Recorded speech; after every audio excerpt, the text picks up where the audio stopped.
अध्याय 3 कर्म योग और ज्ञान योग का भेद। अर्जुन उवाच जयसी चेत कर्मणस्ते मता बुधिर्जनार्दन तत्किं कर्मणि घोरे मां नियोजयसी केशव। भावार्थ, अर्जुन ने कहा, हे जनार्दन, हे केशव, यदि आप निष्काम कर्म मार्ग की अपेक्षा ज्ञान मार्ग को श्रेष्ठ समझते हैं तो फिर मुझे भयंकर कर्म युद्ध में क्यों लगाना चाहते हैं। व्यामिश्रेणेव वाक्येन बुद्धि मोहयसीव में तदेकम वद निश्चित्य यैन श्रेयोमाप्नुयाम। भावार्थ, आप अनेक अर्थ वाले शब्दों से मेरी बुद्धि को मानो मोहित कर रहे हैं, अतः इनमें से मेरे लिए जो एकमात्र श्रेयस्कर हो उसे कृपा करके निश्चय पूर्वक मुझे बताएं, जिससे मैं उस श्रेय को प्राप्त कर सकूं। श्री भगवान उवाच लोकेस्मिन् द्विविधा निष्ठा पुरा प्रोक्ता मयांग ज्ञानयोगेन साङ्ख्याना कर्मयोगेन योगिनाम। भावार्थ, श्री भगवान ने कहा, हे निष्पाप अर्जुन, इस संसार में आत्म साक्षात्कार की दो प्रकार की विधियां पहले भी मेरे द्वारा कही गई हैं। ज्ञानियों के लिए ज्ञान मार्ग सांख्य योग और योगियों के लिए निष्काम कर्म मार्ग भक्ति योग नियत है। न कर्मणां नारंभान्नैष्कर्म्यं पुरुषोश्नुते न च संन्यासनादेव सिद्धि समाधिगच्छति। भावार्थ, मनुष्य न तो बिना कर्म किए कर्म बंधनों से मुक्त हो सकता है और न ही कर्मों के त्याग संन्यास मात्र से सफलता सिद्धि को प्राप्त हो सकता है। न ही कश्चित् क्षणमपि जातु तिष्ठत्य कर्मकृत कार्यते ह्यवशः कर्म सर्वः प्रकृति जैर्गुणः। भावार्थ, कोई भी मनुष्य किसी भी समय में क्षण मात्र भी कर्म किए बिना नहीं रह सकता है, क्योंकि प्रत्येक मनुष्य प्रकृति से उत्पन्न गुणों द्वारा विवश होकर कर्म करता है। कर्मेन्द्रियाणि संयम्य य आस्ते मनसा स्मरन् इंद्रियार्थान् विमूढात्मा मिथ्याचारः स उच्यते। भावार्थ, जो मनुष्य कर्म इंद्रियों को वश में तो करता है किंतु मन से इंद्रियों के विषयों का चिंतन करता रहता है, मूर्ख जीव मिथ्याचारी कहलाता है। यस्त्विन्द्रियाणि मनसा नियम्यारभतेर्जुन कर्मेन्द्रियैः कर्मयोगं सक्तः स विशिष्यते। भावार्थ, हे अर्जुन, जो मनुष्य मन के द्वारा इंद्रियों को वश में करने का प्रयत्न करता है और बिना किसी आसक्ति के कर्म योग निष्काम कर्म योग का आचरण करता है, वही सभी मनुष्यों में अति उत्तम मनुष्य है। नियतं कुरु कर्म त्वं कर्म ज्यायो ह्यकर्मणः शरीरयात्रापि च ते न प्रसिद्धयेद कर्मणः। भावार्थ, हे अर्जुन, तू अपना नियत कर्तव्य कर्म कर, क्योंकि कर्म न करने की अपेक्षा कर्म करना श्रेष्ठ है। कर्म न करने से तो तेरी यह जीवन यात्रा भी सफल नहीं हो सकती है। यज्ञ की उत्पत्ति का निरूपण। यज्ञार्थात् कर्मण् अन्यत्र लोकोऽयं कर्म बंधनः तदर्थ कर्म कौन्तेय मुक्त संग समाचर। भावार्थ, यज्ञ की प्रक्रिया ही कर्म है। इस यज्ञ की प्रक्रिया के अतिरिक्त जो भी किया जाता है उससे जन्म मृत्यु रूपी बंधन उत्पन्न होता है। अतः हे कुंती पुत्र, उस यज्ञ की पूर्ति के लिए संग दोष से मुक्त रहकर भली भांति कर्म का आचरण कर। सहयज्ञाः प्रजा सृष्टा पुरोवाच प्रजापतेः अनेन प्रस्विष्य ध्वमेश्वोस्त्विष्ट कामधोक। भावार्थ, सृष्टि के प्रारंभ में प्रजापति ब्रह्मा ने यज्ञ सहित देवताओं और मनुष्यों को रचकर उनसे कहा कि तुम लोग इस यज्ञ द्वारा सुख समृद्धि को प्राप्त करो और यह यज्ञ तुम लोगों की इष्ट परमात्मा संबंधित कामना की पूर्ति करेगा। देवान् भावयतानेन्ते देवा भावयन्तु वः परस्पर भावयन्तः श्रेयः परम वाप्स्यथ। भावार्थ, इस यज्ञ द्वारा देवताओं की उन्नति करो और वे देवता तुम लोगों की उन्नति करेंगे। इस तरह एक दूसरे की उन्नति करते हुए तुम लोग परम कल्याण परमात्मा को प्राप्त हो जाओगे। इष्टान् भोगान् ही वो देवा दास्यन्ते यज्ञ भाविताः तैर्दतान् प्रदायाभ्यो यो भुङ्क्तेस्तेन एव सः।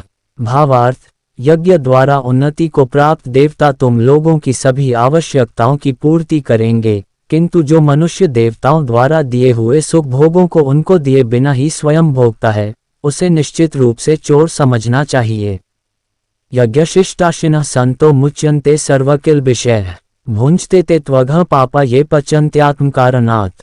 भावार्थ, यज्ञ से बचे हुए अन्न को खाने वाले भक्त सब पापों से मुक्त हो जाते हैं, किंतु अन्य लोग जो अपने इंद्रिय सुख के लिए ही भोजन पकाते हैं वे तो पाप ही खाते हैं। अन्नाद् भवन्ति भूतानि पर्जन्यादन्न संभवः यज्ञाद् भवति पर्जन्यो यज्ञः कर्मसमुद्भवः।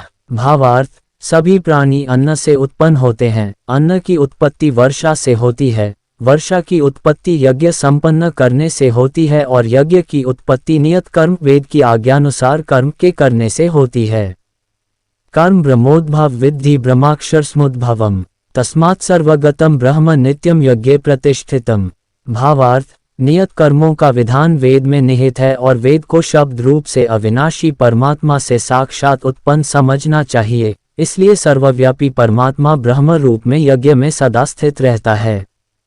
एवं प्रवर्ते चक्रम नानुवर्तयति ह्यः अघायुरिन्द्रियारामो मोघ पार्थ सजीवति। भावार्थ, हे पृथापुत्र, जो मनुष्य जीवन में इस प्रकार वेदों द्वारा स्थापित यज्ञ चक्र नियत कर्म का अनुसरण नहीं करता है, वह निश्चय ही पापमय जीवन व्यतीत करता है। मनुष्य इंद्रियों की तुष्टि के लिए व्यर्थ ही जीता है। नियत कर्म का निरूपण। यस्त्वात्मरतिरेव स्यादात्मतृप्तश्च मानवः आत्मन्येव च संतुष्टस्तस्य कार्यम न विद्यते। भावार्थ, परंतु जो मनुष्य आत्मा में ही आनंद प्राप्त कर लेता है तथा वह अपनी आत्मा में ही पूर्ण संतुष्ट रहता है, उसके लिए कोई नियत कर्म कर्तव्य शेष नहीं रहता है। संजय उवाच नैव तस्य कृतेनार्थो नाकृतेनेह कश्चिन न चास्य सर्वभूतेषु कश्चिदर्थव्यपाश्रयः। भावार्थ, उस महापुरुष के लिए इस संसार में न तो कर्तव्य कर्म करने की आवश्यकता रह जाती है और न ही कर्म को न करने का कोई कारण ही रहता है तथा उसे समस्त प्राणियों में से किसी पर निर्भर रहने की आवश्यकता नहीं रहती है। तस्मात्स्तः सततम कार्यम कर्म समाचर असक्तो ह्याचरन् कर्म परमाप्नोति पुरुषः। भावार्थ, अतः कर्म फल में आसक्त हुए बिना मनुष्य को अपना कर्तव्य समझकर कर्म करते रहना चाहिए, क्योंकि अनासक्त भाव से निरंतर कर्तव्य कर्म करने से मनुष्य को एक दिन परमात्मा की प्राप्ति हो जाती है। कर्म नैव संसिद्धिमास्थिता जनकादयः लोक संग्रह में वापी संपश्यन कर्तुमर्हसि। भावार्थ, राजा जनक जैसे अन्य मनुष्यों ने भी केवल कर्तव्य कर्म करके ही परम सिद्धि को प्राप्त की है, अतः संसार के हित का विचार करते हुए भी तेरे लिए कर्म करना ही उचित है।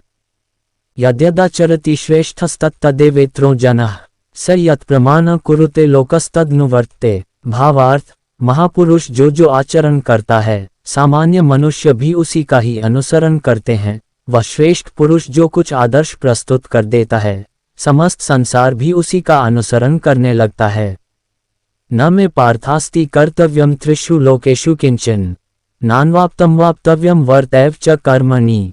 भावार्थ, हे पृथापुत्र, तीनों लोकों में मेरे लिए कोई भी कर्तव्य शेष नहीं है, न ही किसी वस्तु का अभाव है, न ही किसी वस्तु को प्राप्त करने की इच्छा है, फिर भी मैं कर्तव्य समझकर कर्म करने में लगा रहता हूँ।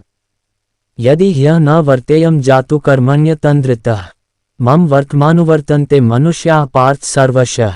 भावार्थ, हे पार्थ, यदि मैं नियत कर्मों को सावधानी पूर्वक न करूं तो यह निश्चित है कि सभी मनुष्य मेरे ही मार्ग का ही अनुगमन करेंगे। यदि उत्सीदेयुरिमे लोका न कुर्यां कर्म चेदहम संकरस्य च कर्ता स्यामुपहन्यामिमाः प्रजाः। भावार्थ, इसलिए यदि मैं कर्तव्य समझकर कर्म न करूं तो ये सभी लोग भ्रष्ट हो जाएंगे, तब मैं अवांछित सृष्टि की उत्पत्ति का कारण हो जाऊंगा और इस प्रकार समस्त प्राणियों को नष्ट करने वाला बन जाऊंगा। ज्ञानी और अज्ञानी के कर्म। सक्ताः कर्मण्य विद्वांसो यथा कुर्वन्ति भारत कुर्याद् विद्वांस तथा सक्तश्चिकीर्षुर्लोक संग्रहम्। भावार्थ, हे भरतवंशी, जिस प्रकार अज्ञानी मनुष्य फल की इच्छा से कार्य सकौम कर्म करते हैं, उसी प्रकार विद्वान मनुष्य को फल की इच्छा के बिना संसार के कल्याण के लिए कार्य करना चाहिए। न बुद्धि भेदम जनेद ज्ञाना कर्मस्दिगनाम जोशयित सर्वकर्माणि विद्वान युक्त समाचरण। भावार्थ, विद्वान महापुरुष को चाहिए कि वह फल की इच्छा वाले सकौम कर्मी अज्ञानी मनुष्यों को कर्म करने से रोके नहीं, जिससे उनकी बुद्धि भ्रमित न हो, बल्कि स्वयं कर्तव्य कर्म को भली प्रकार से करता हुआ उनसे भी भली भांति कराते रहना चाहिए। प्रकृते क्रियमाणानि गुणैः कर्माणि सर्वशः अहंकार विमूढ़ात्मा कर्ताहमिति मन्यते। भावार्थ, जन्म से लेकर मृत्यु तक के सभी कर्म प्रकृति के गुणों के द्वारा संपन्न किए जाते हैं। अहंकार के प्रभाव से मोहग्रस्त होकर अज्ञानी मनुष्य स्वयं को कर्ता मानने लगता है। तत्त्ववित्तु महाबाहो गुणकर्म विभागयोः गुणा गुणेषु वर्तन्तेति मत्वा न सज्जते। भावार्थ, परंतु हे महाबाहु, परम तत्व को जानने वाला महापुरुष इंद्रियों को और इंद्रियों की क्रियाशीलता को प्रकृति के गुणों के द्वारा करता हुआ मानकर कभी उनमें आसक्त नहीं होता है। प्रकृतिर गुण सम्मूढ़ा सज्जनते गुणकर्मसु तान कृत्स्नविदो मंदान कृत्स्नविन विचाल्येत। भावार्थ, माया के प्रभाव से मोहग्रस्त हुए मनुष्य सांसारिक कर्मों के प्रति आसक्त होकर कर्म में लग जाते हैं। अतः पूर्ण ज्ञानी मनुष्य को चाहिए कि वह उन मंद बुद्धि सकौम कर्मी वालों को विचलित न करे। मयि सर्वाणि कर्माणि सन्न्यस्याध्यात्मचेतसा निराशीर्निर्ममो भूत्वा युध्यस्व विगतज्वरः। भावार्थ, अतः हे अर्जुन, अपने सभी प्रकार के कर्तव्य कर्मों को मुझ में समर्पित करके पूर्ण आत्मज्ञान से युक्त होकर आशा, ममता और संताप का पूर्ण रूप से त्याग करके युद्ध कर। ये मे मतमिदं नित्यमनुतिष्ठन्ति मानवाः श्रद्धावन्तों सुयन्तो मुच्यन्ते तेति कर्मभेः। भावार्थ, जो मनुष्य मेरे इन आदेशों का ईर्ष्या रहित होकर श्रद्धा पूर्वक अपना कर्तव्य समझकर नियमित रूप से पालन करते हैं, वे सभी कर्मफलों के बंधन से मुक्त हो जाते हैं। ये त्वेतदभ्यसूयन्तो नानुतिष्ठन्ति मे मतम् सर्वज्ञान विमूढ़ास्तान विद्धि नष्टान चेतसः।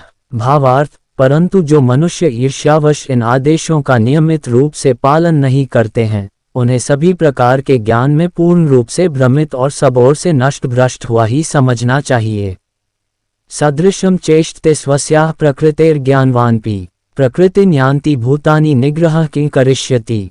भावार्थ, सभी मनुष्य प्रकृति के गुणों के अधीन होकर ही कार्य करते हैं। यद्यपि तत्वदर्शी ज्ञानी भी प्रकृति के गुणों के अनुसार ही कार्य करता दिखाई देता है, तो फिर इसमें कोई किसी का निराकरण क्या कर सकता है।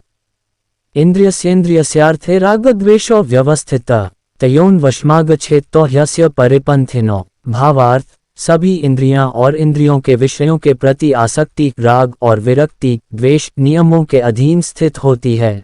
मनुष्य को इनके अधीन नहीं होना चाहिए, क्योंकि दोनों ही आत्म साक्षात्कार के पथ में अवरोध उत्पन्न करने वाले हैं। श्रेयान् स्वधर्मो विगुणः परधर्मात् स्वनुष्ठितात् स्वधर्मे निधन श्रेयः परधर्मो भयावहः। भावार्थ, दूसरों के कर्तव्य धर्म को भली भांति अनुसरण नकल करने की अपेक्षा अपना कर्तव्य पालन स्वधर्म को दोषपूर्ण ढंग से करना भी अधिक कल्याणकारी होता है। दूसरे के कर्तव्य का अनुसरण करने से भय उत्पन्न होता है, अपने कर्तव्य का पालन करते हुए मरना भी श्रेयस्कर होता है। कामना रूपी शत्रु का शमन। अर्जुन उवाच अथ केन प्रयुक्तो पापं चरति पुरुषः अनिच्छनपि वार्ष्णेय बलादिव नियोजितः। भावार्थ, अर्जुन ने कहा, हे वृष्णिवंशी, मनुष्य न चाहते हुए भी किसकी प्रेरणा से पाप कर्म करता है, यद्यपि लगता है कि उसे बलपूर्वक पाप कर्म के लिए प्रेरित किया जा रहा है। श्री भगवान उवाच कामश क्रोधश रजोगुणसमुद्भवः महाशनो महापापमा विद्धयेन ही वैरिणम। भावार्थ, श्री भगवान ने कहा, इसका कारण रजोगुण से उत्पन्न होने वाले काम, विषय वासना और क्रोध बड़े पापी है। तू इन्हें ही इस संसार में अग्नि के समान कभी न तृप्त होने वाले महान शत्रु समझ। धूमेनाव्रियते वह्निर्यथा दर्शो मलेन च यथोल्बेनावृतो गर्भस्तथा तेनेदमावृतम। भावार्थ, जिस प्रकार धुएं से अग्नि और धूल से दर्पण ढक जाता है तथा जिस प्रकार गर्भाशय से गर्भ ढका रहता है, उसी प्रकार कामनाओं से ज्ञान ढका रहता है। आवृत ज्ञान में तेन ज्ञानिनो नित्य वैरिणा कामरूपेण कौन्तेय दुष्पुरेणानलेन च। भावार्थ, हे कुंती पुत्र, इस प्रकार शुद्ध चेतन स्वरूप जीवात्मा का ज्ञान कामना रूपी नित्य शत्रु द्वारा ढका रहता है, जो कभी भी तुष्ट न होने वाली अग्नि की तरह जलता रहता है। इंद्रियाणि मनोबुद्धिरस्याधिष्ठानमुच्यते एतर्विमोहयत्येष ज्ञानमावृत्य देहिनम्। भावार्थ, इंद्रियां, मन और बुद्धि कामनाओं के निवास स्थान होते हैं। इनके द्वारा कामनाएं ज्ञान को आच्छादित करके जीवात्मा को मोहग्रस्त कर देती हैं। तस्मात्त्वमिन्द्रियाण्यदौ नियम्य भरतर्षभ पापमान प्रजहि येन ज्ञान विज्ञान नाशनम। भावार्थ, अतः हे भरतवंशियों में श्रेष्ठ, तो प्रारंभ में ही इंद्रियों को वश में करके और आत्मज्ञान और आत्म साक्षात्कार में बाधा उत्पन्न करने वाली इन महान पापी कामनाओं का ही बलपूर्वक समाप्त कर। इंद्रियाणि पराण्याहुरिन्द्रियेभ्यः परमनः मनसस्तु परा बुद्धिर्यो बुद्धेः परतस्तु सः। भावार्थ, हे अर्जुन, इस जड़ पदार्थ शरीर की अपेक्षा इंद्रियां श्रेष्ठ है, इंद्रियों की अपेक्षा मन श्रेष्ठ है, मन की अपेक्षा बुद्धि श्रेष्ठ है, और जो बुद्धि से भी श्रेष्ठ है तू वही सर्वश्रेष्ठ शुद्ध स्वरूप आत्मा है। एवं बुधे पर बुधवा संस्तभ्यात्मात्मना जहि शत्रु महाबाहो कामरूप दुरासदम। भावार्थ इस प्रकार है महाबाहु अर्जुन, स्वयं को मन और बुद्धि से श्रेष्ठ आत्मा रूप समझकर बुद्धि के द्वारा मन को स्थिर करके तू कामनाओं रूपी दुर्जय शत्रुओं को मार। ओम तत्सदिति श्रीमद्भगवद्गीता सुपनिषत्सु ब्रह्म विद्यायां योग शास्त्रे श्री कृष्णार्जुन संवादे कर्मयोगो नाम तृतीयोऽध्यायः। इस प्रकार उपनिषद, ब्रह्म विद्या तथा योग शास्त्र रूप श्रीमद् भगवद गीता के श्री कृष्ण अर्जुन संवाद में कर्म योग नाम का तीसरा अध्याय संपूर्ण हुआ।